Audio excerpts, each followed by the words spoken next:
Welcome to AMP, the platform for multisport age group athletes to showcase their journeys.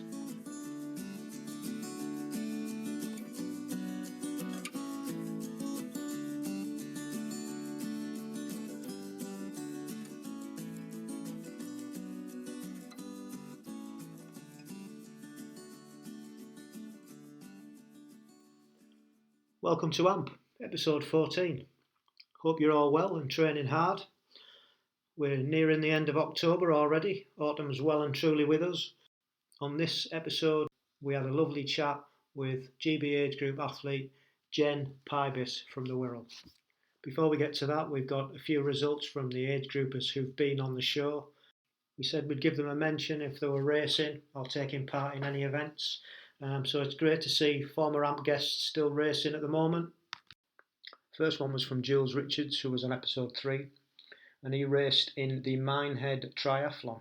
It's the first time he'd done it, and the first time he'd done an Australian swim exit. And he really enjoyed the experience, and he recommends the race, and he'll be back in 21, so well done, Jules. Next up is Ashley Delotz from episode 4. Ashley took part in a race that he's named the Crystal Maze due to the signs being very confusing, which led him to go the wrong way and ended up in a DQ, which he was absolutely raging about. However, on the positive side, it did allow him to race his new bike. So all's not lost. Never mind, Ashley. Better luck next time. And finally, Yanni Christodoulou from episode 9. Been racing again, and this time he took part in his first sprint duathlon. And he finished in the top 10, so well done. And you can hear more about Yanni's performance over on his YouTube channel. So just head over there and check it out. Well done, guys. If you've got any more reports or have you done any more races, drop us a line and we'll include them on the podcast. So in episode 14, we have Jen Pybis from the Wirral. Jen's a GB age grouper and a personal trainer in her spare time.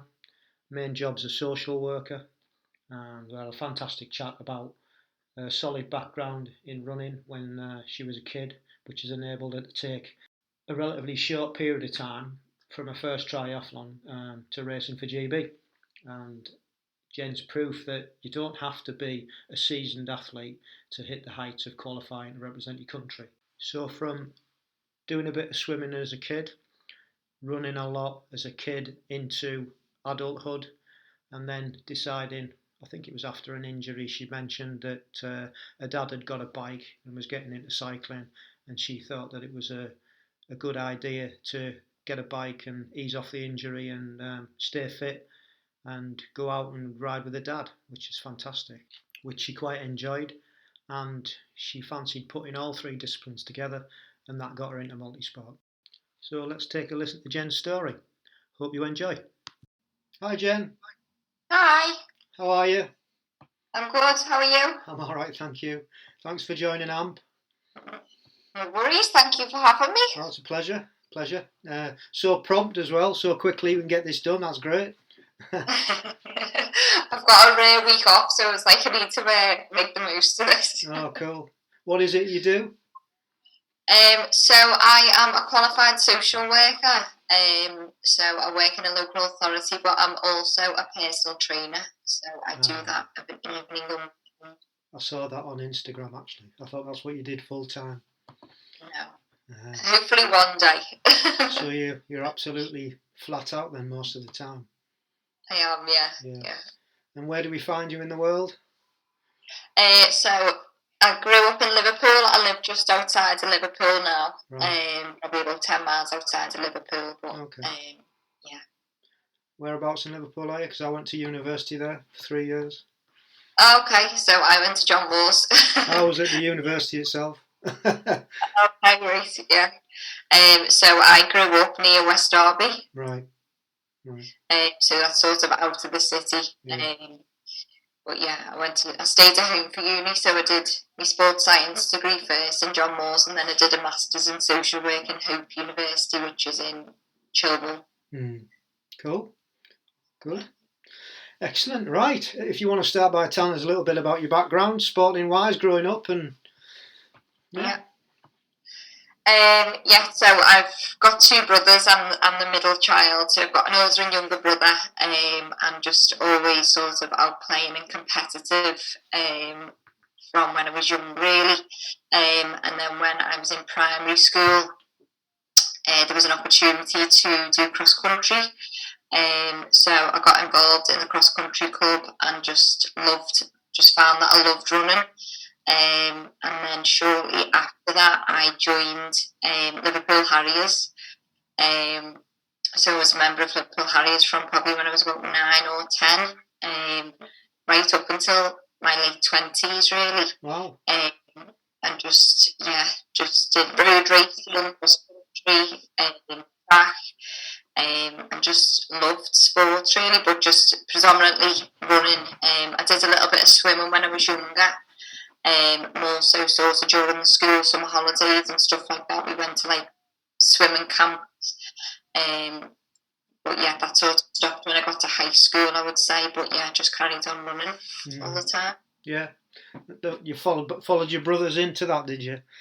Or did they follow you? So my older brother was also doing cross country at the time. We went to the same primary school. And then they didn't join the Liverpool Harriers. They were sort of football and different things.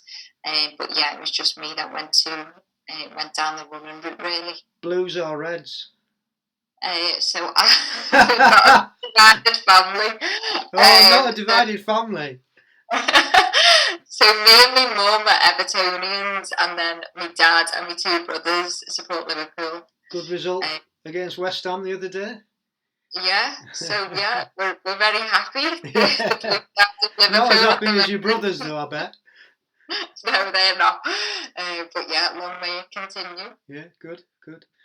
Yeah. So from cross countries, and how did you get into multisport? Or what was the next step? So I was quite late, really. So sort of throughout my 20s, I went through periods where I was sort of racing really well, doing quite well sort of locally in terms of running. But I had this reoccurring Achilles injury, so I would get myself really fit, perform quite well, and then there was always sort of like a setback. So it just became quite frustrating. So then at that point, my dad had bought a road bike. My dad sort of always done a little bit of cycling. He'd had a mountain bike, and then he decided he was going to get a road bike. So I thought, probably I was about 26, 27. I thought, I'll buy a road bike as well, and I'll go out for rides with my dad. And so I did that.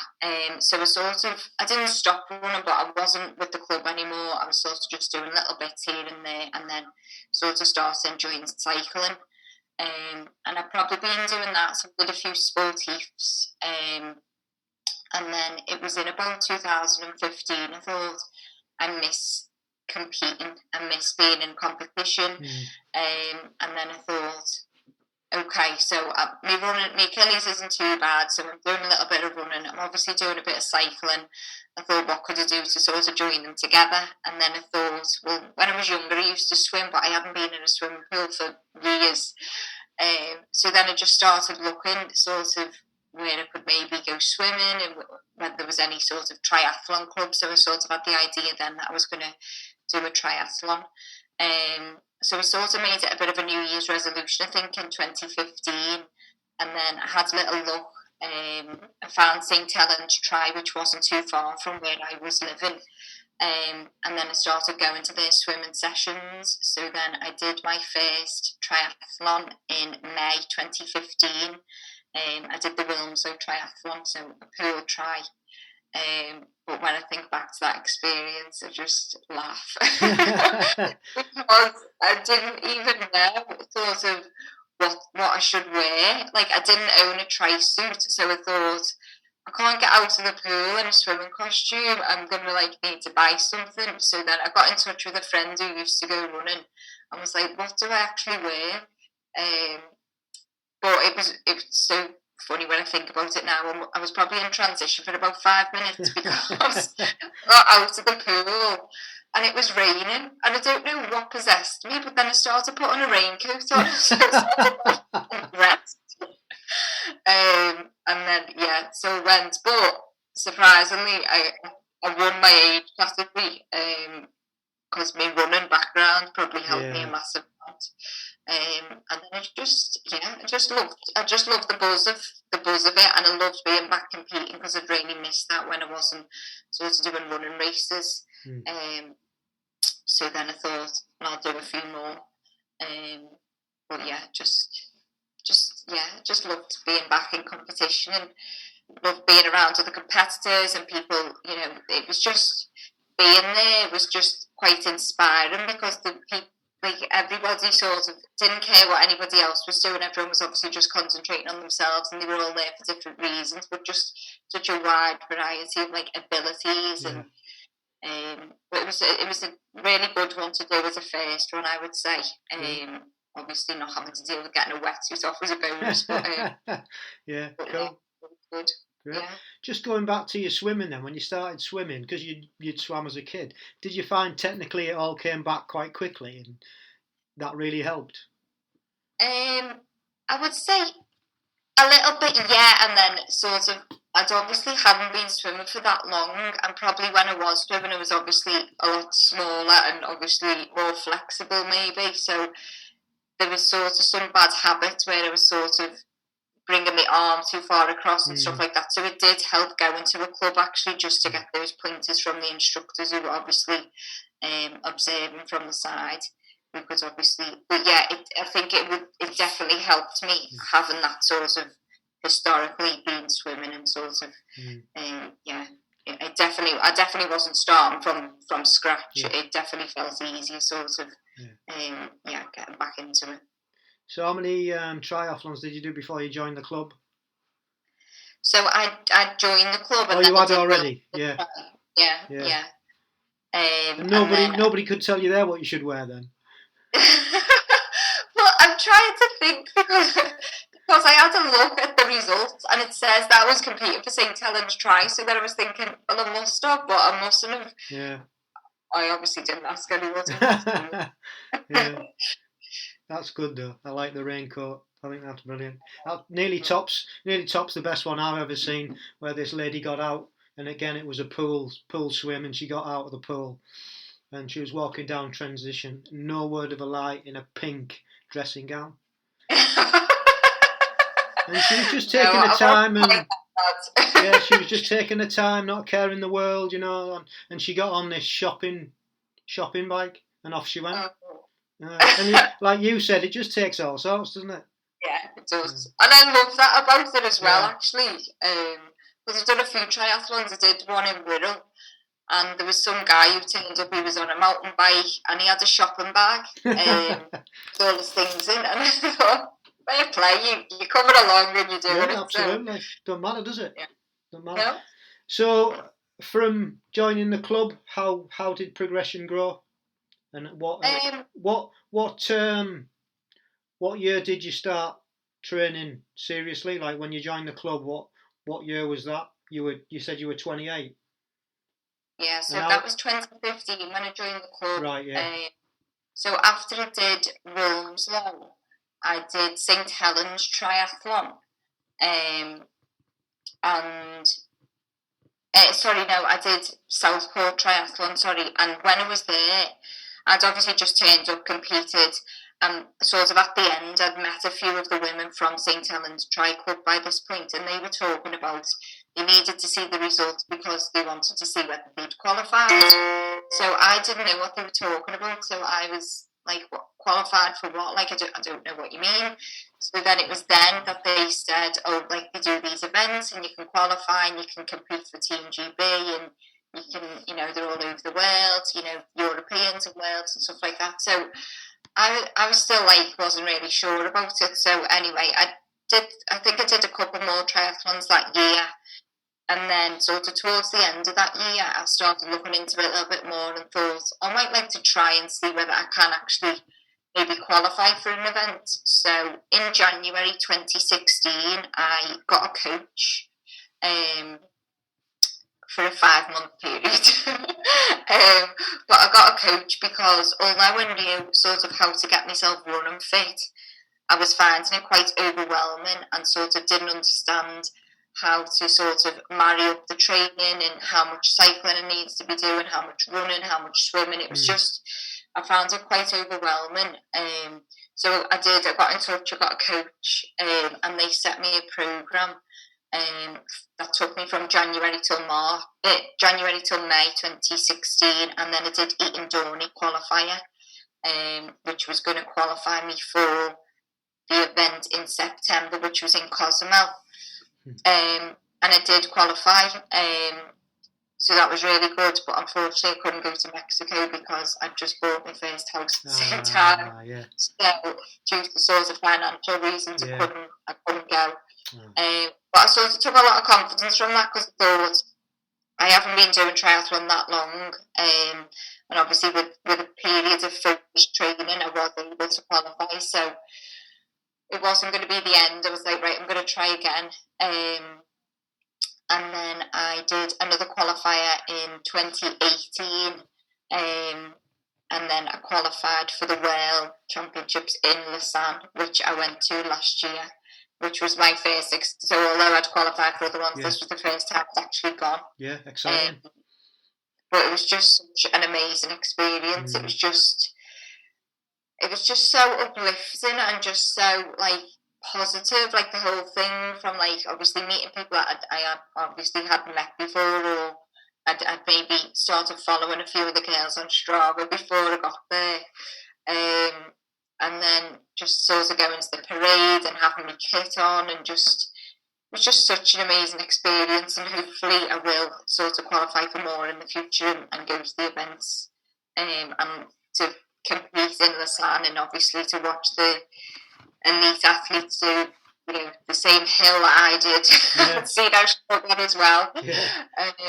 But yeah, it's just such an amazing experience. Yeah, there isn't many sports where you can actually say that you've raced on the same circuit as the professionals on the same day. It's that just, everything else what you've said is fantastic, but that's just another level again, isn't it? To do your race and then just to stand back and watch the elite go and do theirs as well, it's just, I don't think there's anything else like it, to be honest. No, it's so good. So you said you had a coach of 5 months for a 5-month period. How did that help, and what was the process that you went through for that? Yeah, so I got in touch with him online, and then I went to meet him and had a chat with him, and I sort of, the reason, he was a really good coach, and the programme that he set, it was really good, but I suppose my life was sort of changing at that point, in terms of I'd started doing personal training as well, and so my time for training sort of became less, and I wasn't able to sort of have that clear routine. But for 5 months, it just provided me with a very clear structure and sort of a better understanding of how to bring the 3 disciplines together, and sort of starting to introduce brick sessions, which obviously I'd never done before. And obviously with running and being in a club for a very long time, and being coached for a very long time, I was sort of quite lazy in my sort of coming up with a programme, because it was sort of done for me. So, you do it, you do an interval session, you do a tempo, you'd have your long run at the weekend. So it was all sort of laid out for you. So that thinking part of it wasn't there for me.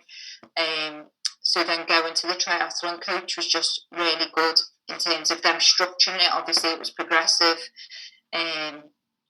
And just, sort of making it really specific. So, the swim sessions didn't need to be really long, because I was training for a sprint triathlon. So I didn't need to be in the pool for hours and hours. It needed to be, really specific and really work on my speed. So it was just good in terms of providing me with structure, and also making sure that it's specific to the event that I was doing.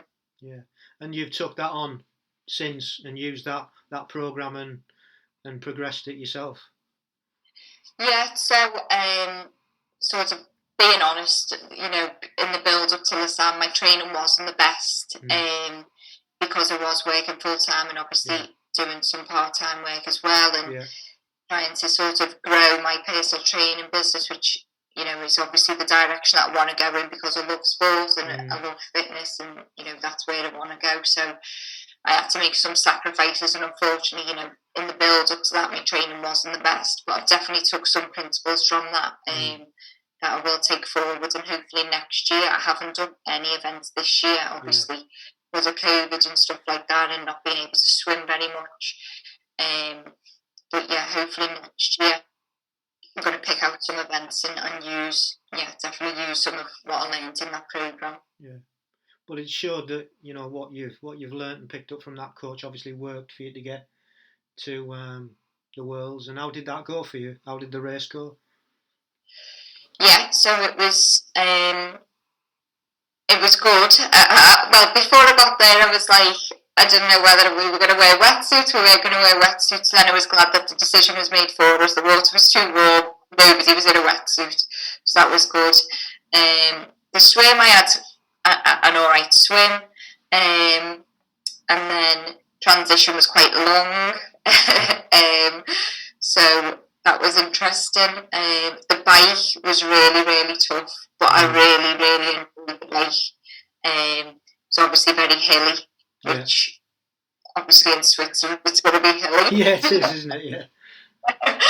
But it was a really good course, quite technical in parts actually, and I'm sort of not very confident going downhill, so my hands were definitely on the brake. But I think it's just the experience as a whole. It's just like holistically, the experience of it. And yeah, I had quite a decent run, which was very hilly as well. It was tough, and obviously it was quite warm. But yeah, I think it came on 24th or 25th maybe. That's good. So that's good for your first. Yeah, that's good for your first one, isn't it? Yeah. Really so good. Well done. And that's like you say, the whole experience is just one that you want to keep repeating, don't you? Yeah, definitely. Excellent. Yeah, so I mean, that's such a rapid rise, and I found out with quite a few people that have been on the podcast that people are doing it within a year, and they've thought, oh, I'll have a go at triathlon, and then what's this qualification all about? And it's usually people with a good running background and an all right swim and stuff that have actually done the best from the experience that I've come across so far. So yeah, that your childhood certainly stood you in good stead anyway. Yeah, definitely. Yeah. So what experience, with your experience rather, what hints and tips would you give to anybody starting off in multisport and that maybe are already in it and want to qualify to represent their country? Yeah, so I think hints and tips to initially get into multisport, I would say maybe to look for a local club and get yourself part of maybe a community if you're able to, because you'll sort of learn a lot, obviously from the coaches that will be at the club, but also from the other athletes that also attend, the sessions and stuff, and you'll be able to go out on maybe group rides or, group runs. But I just think maybe looking for a club to begin with, and then maybe just picking an event and sort of putting yourself out there. So once you've made the decision that you're going to take part in an event, you can sort of work backwards. So enter an event and then sort of work backwards in terms of what small goals you might have on the way to sort of get into that event.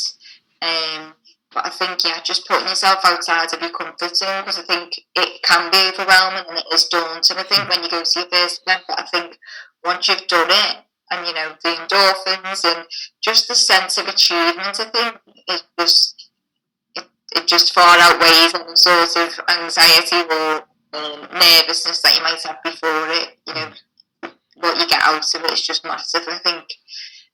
So just sort of put yourself out there, pick an event, and then maybe look for a local club and get involved with them.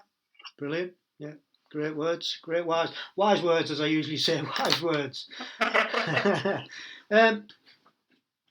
Obviously, being a triathlete, multisporter, we have loads of different bits of kit, and I always ask this question. So what's your favourite piece of kit? So I'm going to be really boring with this because I'm not very technical. I don't know that people have probably got, kilometres and all kinds of things, but because of my background and where I've come from in terms of running and that sort of being my first love is just a pair of trainers. Just get your trainers on, get out for a run. I just love running. I think the freedom it gives you, you can just do it wherever you are. You know, you might go on holiday, you might go away for the weekend, you've got your trainers with you, just go for a run, go and explore. And there's just no greater sense of freedom, I don't think, than just having your trainers on and going somewhere that you've not been before. I'm sure that there's lots of really good technical tips. No, that's absolutely fine. That's absolutely fine. What are your favourite trainers at the moment then? So I always wear Asics. Right. Always. Okay. Yeah. Any particular reason? I think it's just habit now. Yeah, you like them. You like them and the work. Yeah. You haven't been tempted over to the dark side of Nike then with the Zoom flies and... But more for like fashion. I don't run in them now. I think I've just got used to the Asics trainers, so I just wear them now. Yeah. Whatever works, eh?